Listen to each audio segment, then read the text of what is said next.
Good afternoon, Chancellor Patton, President Gertler, Dean Trevor Young, members of the Platform Party, Dr. Jim Rutka, our Hutter, and thank you for that generous and kind introduction. I'm hoping that this may be the first time in the history of these proceedings at the University of Toronto that our remarks will be shorter than the introduction you heard. I'm sure that's a relief to many. Most importantly, our heartfelt greetings to the graduates, your parents, your family, and especially your parents who, through your journey, felt your every pain, every stress, and every joy, and deservedly today are sharing in the joy of the moment with you.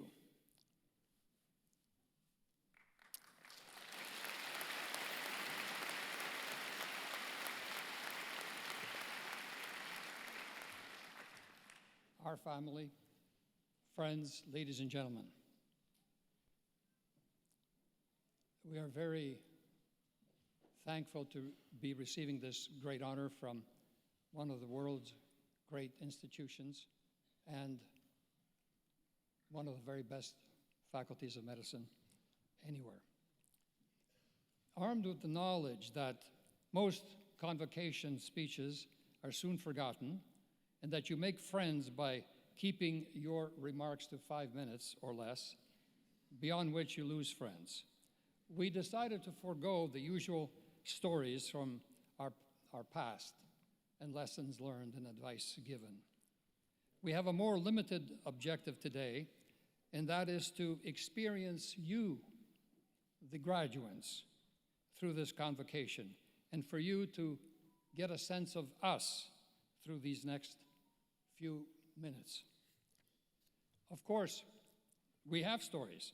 You don't get to be 81 years of age and be in front of you here in this circumstance without stories of danger, loss, and survival. Like the time rioting merchants at our very first power plant in northern Ontario were threatening to close the plant. I jumped on a plane, arrived there, entered our construction trailer, and there was our manager with a loaded gun on the desk. He was prepared for anything. Or the time that an overly excited senior bank executive, who shall not be mentioned, but fearful for the loss of his loan, invited me to jump out the window. Or Louise losing her doctor brother, Dr. Gilles Arcand, in the mountains of the Andes, and me organizing a search party. And there's even a cute story about fortune cookies. But I'll leave these stories, or we will leave these stories, for our grandson, Dylan and Simon. Instead, let us focus on you and this truly great faculty of medicine. So how did Louise and I get to be here with you today? Well, for us, it all began some 4 years ago when the university presented us with their strategic plan for the Faculty of Medicine. The plan was a product of a lengthy process led by your very capable Dr. Trevor Young. In that plan, we saw the makings of a bold vision for the future of medicine, one that would take the faculty, already ranked among the best in the world, and lift it even higher. It was exciting for us to see a school that was not about to rest on its laurels, but one that wanted to build on its 100-year legacy of discoveries, 15 world firsts, including the discovery of insulin, the first heart pacemaker, the discovery of stem cells, and many other firsts. And here was a dean and a leadership team that saw the potential of a future that would harness the power of new technology, combine it with a recruitment drive for top talent, within a framework of brilliantly articulated strategic pillars that included artificial intelligence in medicine, a commitment to innovation and commercialization, a resolve to discover and collaborate across their vast system, a focus on equity and diversity, and plans for an iconic new building on the campus. In the corporate world, strategic plans are often unrealized for lack of proper execution, leadership, or resources. Here was a vision with an inspiring leadership team, a school with a history of execution, but needing financial resources to fulfill the dream. We were thrilled that the prospect of our funding could provide the financial resources to help ensure the realization of that dream. And we're sticking around to see it through. From the start of our philanthropy, for our family, medicine and healing have been central to our giving philosophy. For Louise, a proud French Canadian, the hope of medicine has brought her moments of great joy, like when she was able to establish a Center for Breast Cancer at Sunnybrook Hospital after years of accompanying good friends there for treatment.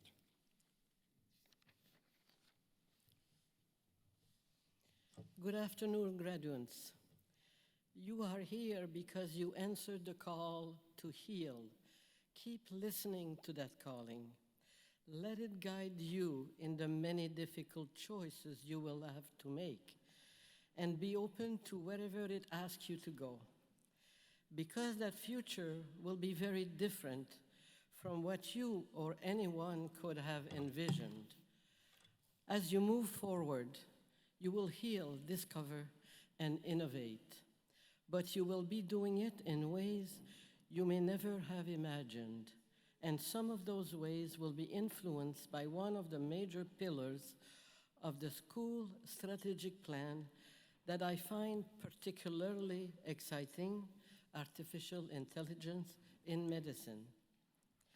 The University of Toronto is already acclaimed for its work in machine learning, but with this strategic pillar, we will be able to unite the great U of T minds in medicine, engineering, computer science, and more in a new Center for Artificial Intelligence Research and Education in Medicine, simply known as TCAREM. In one word, the Temerty Center for Artificial Intelligence Research and Education in Medicine. When I look at the potential in this room and contemplate the future breakthroughs that artificial intelligence will bring to help medicine, I am thrilled that the Global Center will be right here. That is why health and medicine are so important to us. Just look at all the human potential they make possible. So embrace what will come, but do it with consideration, empathy, patience, and virtue. En terminant, j'aimerais féliciter tous les gradués de la classe 2T3 et leur souhaiter beaucoup de succès dans leur futur.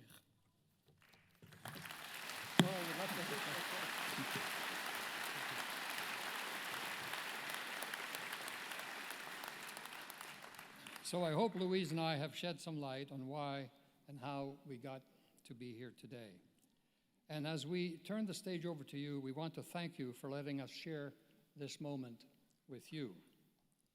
Finally, we would like to salute you for a major accomplishment that sets you apart from previous graduating classes. You made it to this stage despite the pandemic that touched every aspect of your learning. Long years of masks, isolation, hand sanitizers, Zoom classes. You needed to be more determined and tougher than some of your predecessors. That will stand you in good stead in the years to come, and we will all be better for it. But you are finally done with palpating pillows. Now you're ready to go, create, heal, and discover. Be paragons of good behavior. As Paracelsus, a noted Swiss physicist of the Renaissance, said, "The character of the physician may act more profoundly upon the patient than the drugs employed." Be proud of knowing that you graduated from one of the world's highest rated medical schools, and certainly the finest in Canada. And as you go through life, listening to your conscience and your instincts, listen also to what Hippocrates said. Cure sometimes, treat often, comfort always.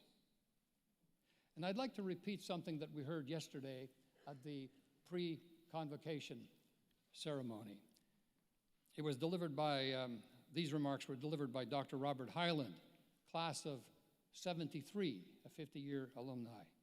He said, "Whatever you remember of what I have said, remember this: stay humble, be kind, patient, and listen." I think those were great words from a contemporary sage. And dare I say, in your pressurized and hurried future lives, find a little space to give back, as in the fine examples of so many of this faculty's alumni, like Drs. Oleg Antonishin and Dr. Danny Anapakides, who are often at the border of Poland and Ukraine, treating soldiers and treating civilians. They go with a huge team of volunteers from Toronto. They're joined by physicians and technicians and others from Ukrainian institutions, and they do fantastic reconstructive surgery on heads, on faces, and necks. They save lives and they change lives. Latch on to something, some cause or some activity beyond your work life that benefits others. Graduates, from Louise and I, a hearty congratulations. And thank you very much for allowing us to share this moment with you. Okay, I'll go first. That wasn't too bad. Yeah, no,